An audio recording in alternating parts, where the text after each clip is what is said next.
आखिर क्यों आज तक कुंवारे हैं? 50 साल के अक्षय खन्ना? क्या गंजापन किसी सुपरस्टार का पूरा करियर खा सकता है?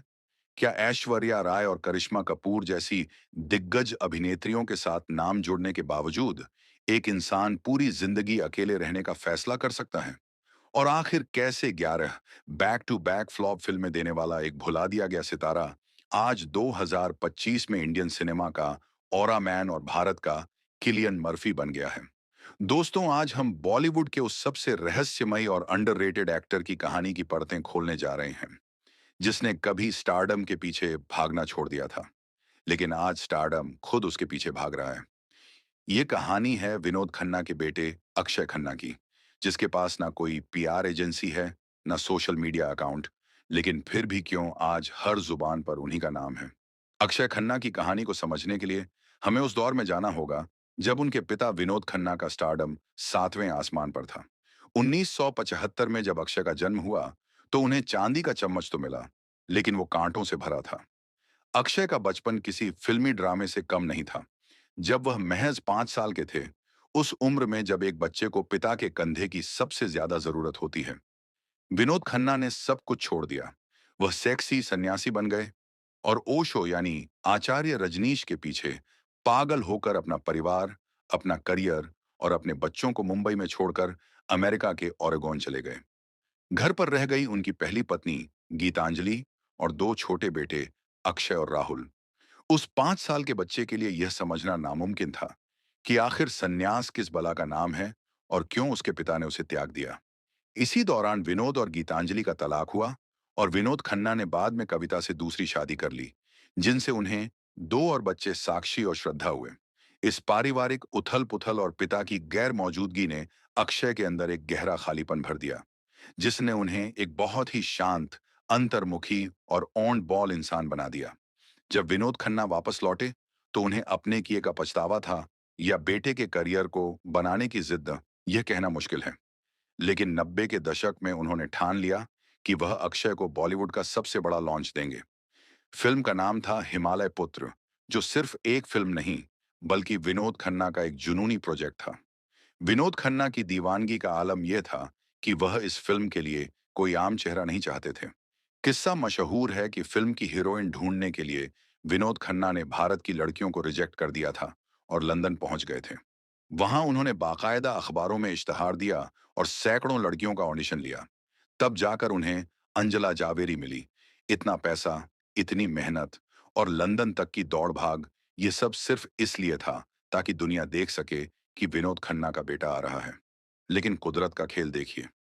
रियल लाइफ में फिल्म की कहानी एक बेटे अभय द्वारा अपने खोए हुए पिता को ढूंढने की थी, जो असल जिंदगी में अक्षय के दर्द से डरावनी हद तक मिलती थी। 1997 में जब फिल्म रिलीज हुई, तो उम्मीदों का यह हिमालय ताश के पत्तों की तरह ढह गया। फिल्म बॉक्स ऑफिस पर औंधे मुंह गिरी और अक्षय खन्ना का पहला ही कदम एक बड़ी विफलता बन गया। सन 1997 अक्षय खन्ना के लिए किसी विडंबना से कम नहीं था। एक तरफ उनके पिता की अरबों की लागत वाली हिमालय पुत्र बॉक्स ऑफिस पर दम तोड़ चुकी थी, लेकिन उसी साल कुछ ऐसा हुआ जिसने सबको चौंका दिया। जेपी दत्ता अपनी मल्टी स्टारर फिल्म बॉर्डर बना रहे थे। अंदर की खबर यह है कि जिस रोल सेकंड लेफ्टिनेंट धर्मवीर ने अक्षय को स्टार बनाया, उसे पहले सलमान खान, आमिर खान, अक्षय कुमार और यहां तक कि अजय देवगन ने ठुकरा दिया था। इन बड़े स्टार्स को लगा कि सनी देओल के सामने वो सिर्फ साइड किक बनकर रह जाएंगे, लेकिन जो रोल इन दिग्गजों ने छोटा समझकर छोड़ा, वही अक्षय के लिए जैकपॉट बन गया। बॉर्डर ब्लॉकबस्टर साबित हुई और जो अवार्ड उन्हें अपने पिता की फिल्म से नहीं मिला, वो इस मल्टी स्टारर फिल्म ने उन्हें दिला दिया।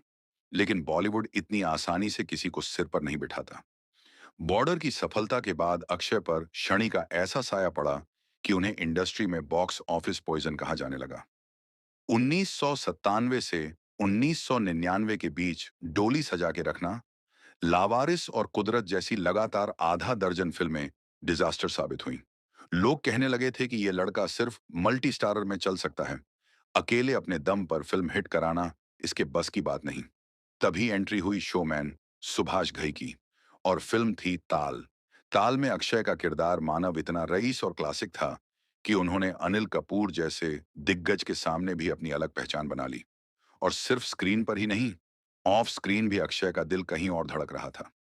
ये वो दौर था जब अक्षय और ऐश्वर्या राय के रोमांस की अफवाहें उड़ी थीं।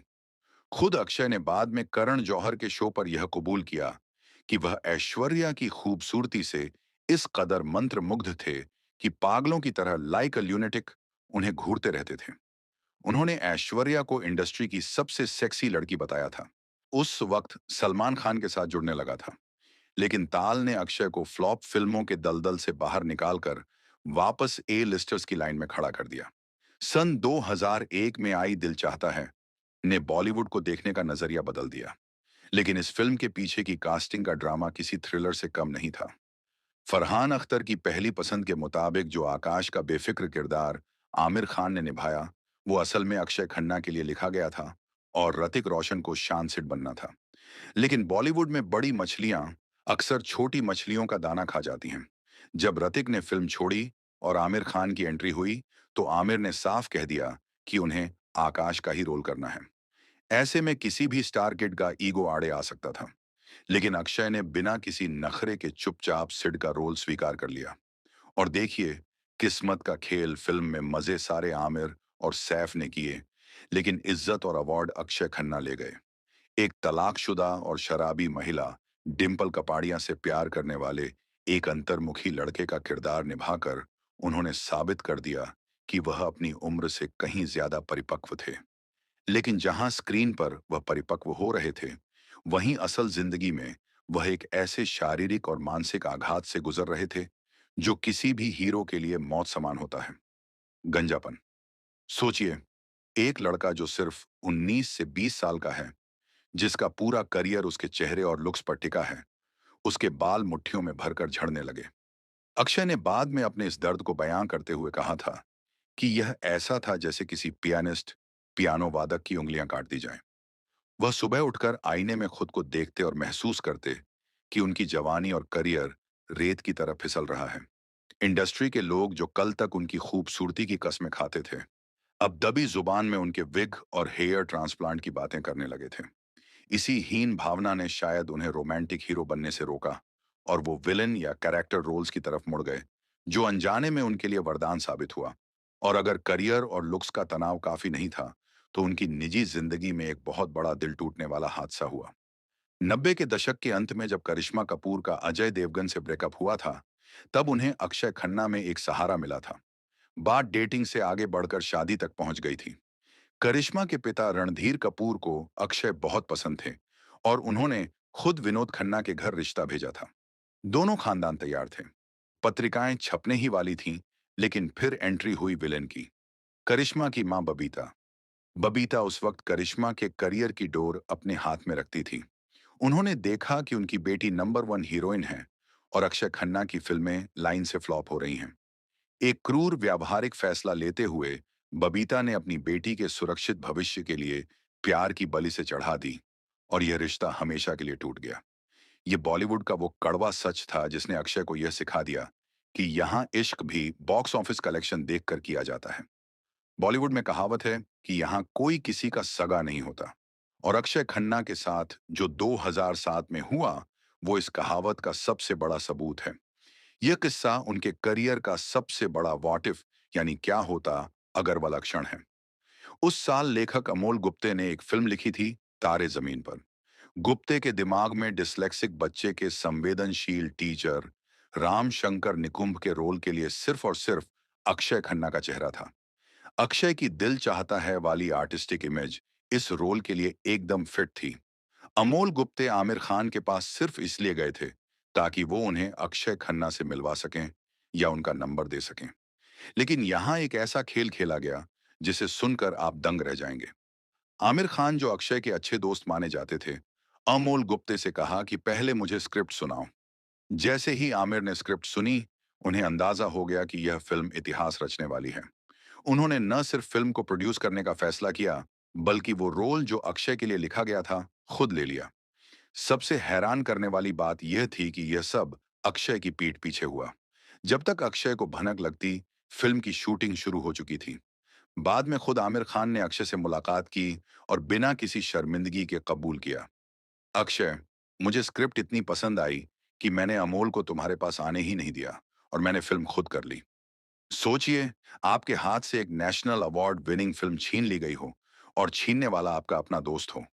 कोई और एक्टर होता तो मीडिया में हंगामा खड़ा कर देता, लेकिन अक्षय खन्ना की शराफत या शायद उनका भोलापन, देखिए कि उन्होंने इसे चुपचाप स्वीकार कर लिया और कोई बवाल नहीं किया। यह घटना यह बताने के लिए काफी है कि अक्षय खन्ना इंडस्ट्री के शार्क टैंक में तैरने के लिए कितने सीधे थे। वो टैलेंटेड तो थे, लेकिन उनके पास वो चालाकी और भूख नहीं थी जो खान तिकड़ी के पास थी। इस एक घटना ने उनके करियर का ग्राफ बदल दिया। जहां आमिर मिस्टर परफेक्शनिस्ट बन गए, वहीं अक्षय खन्ना को यह एहसास हुआ कि इस इंडस्ट्री में टैलेंट से ज्यादा जरूरी है अपनी जगह के लिए लड़ना, जो वो कभी कर नहीं पाए।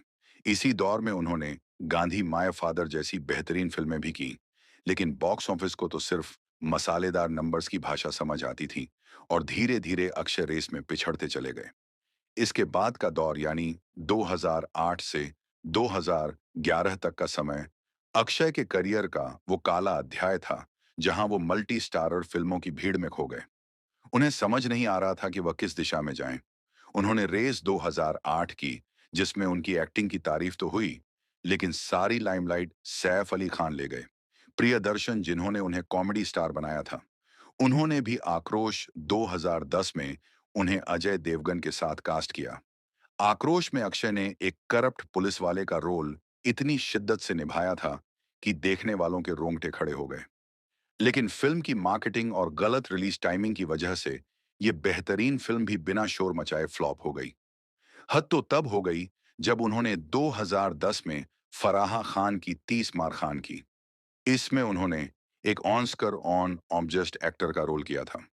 विडंबना देखिए, उस पूरी फिल्म में सिर्फ अक्षय खन्ना की एक्टिंग ही थी।